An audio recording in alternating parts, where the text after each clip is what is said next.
tutti da Giovanni Celeste e benvenuti nel mio spazio YouTube Appunti di un Whipmaker italiano. Oggi vi parlerò della differenza tra la Signal e la Snake Whip, cioè sono due fruste molto simili ma nello stesso tempo un po' diverse. E andremo a vedere anche come si misurano e quali sono le caratteristiche dell'una e dell'altra. Seguitevi, a presto, ciao! Allora, eccoci qua. Dunque, qui abbiamo due modelli simili ma differenti.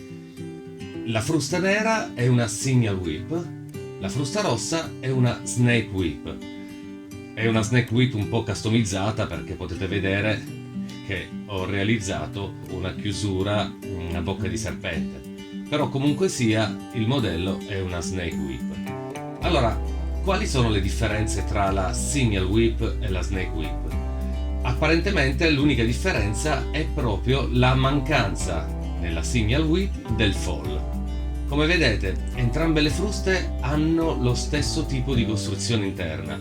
Abbiamo una sezione, un primo nucleo di piombatura presente sia sulla Signal che sulla Snake e come ho spiegato nel video precedente si parte da un cavo di paracord che viene riempito da piccole sferette di piombo e poi successivamente abbiamo tutta la costruzione interna della frusta, per cui ci sarà un primo strato di pelle di vitello che circoscrive la piombatura, quindi la pelle di vitello va a circoscrivere il cavo di paracord e questo è il primo cuore. Successivamente io aggiungo un ulteriore cuore in pelle di vitello per incrementare il peso e la forma affusolata della frusta, dopodiché abbiamo l'intrecciatura, quindi ci sarà la prima intrecciatura interna che parte da questa altezza e si sviluppa lungo la lunghezza della frusta.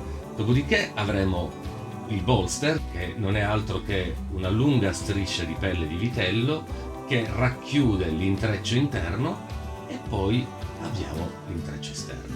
Quindi la Signal Whip e la Snake Whip sono esattamente identiche. Sostanzialmente la differenza tra una Snake ed una Signal Whip è proprio la presenza del fall e del cracker e in questo caso è l'assenza del fall. Quindi sulla Signal Whip la particolarità è proprio quella di avere il cracker intrecciato direttamente sul corpo della frusta. Ricapitolando, Snake Whip e Signal Whip sono sostanzialmente identiche, identica tipologia di costruzione, ma l'unica differenza è proprio la presenza del fall sulla Snake e l'assenza del fall sulla Signal. Quindi mentre la Signal ha un cracker direttamente intrecciato sulla fine del corpo dell'intreccio, la Snake Whip o anche la Bull Whip ad esempio, noi notiamo la presenza alla fine dell'intreccio del fall.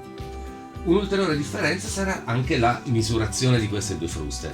Come ho fatto vedere nei video precedenti, la Bull Whip, così come la Target Whip, così come la Snake Whip, si misurano dalla base dell'impugnatura fino alla fine del corpo intrecciato, esattamente fino alla chiusura del corpo intrecciato. Questa è la tradizionale misurazione di una frusta. Questo è tutto, ci vediamo al prossimo video. Ciao!